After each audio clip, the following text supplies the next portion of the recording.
আমি আমি আর বেঁচে থাকতে চাই না। এমন দুঃখ কষ্ট জ্বালা যন্ত্রণা নিয়ে আমি আর বেঁচে থাকতে পারবো না।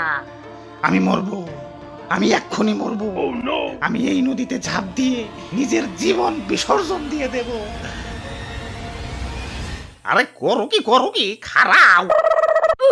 আত্মহত্যা মহাপাপ জানো না? আত্মহত্যা করলে তো ডাইরেক্ট জাহান্নামে যাইবে। আর জাহান্নাম, আমার জীবনটাই তো জাহান্নাম হয়ে গেছে। এটা দেখো, এটা মানে কি বুঝো? এটা মানে তো কোনো কিছুর উন্নতি হইতাছে, উন্নয়নের গ্রাফ এটা।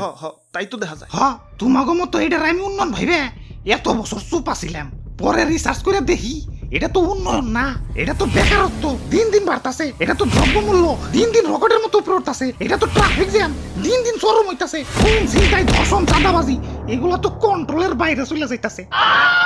আর দুর্নীতি, মাশাআল্লাহ, সুবহানাল্লাহ।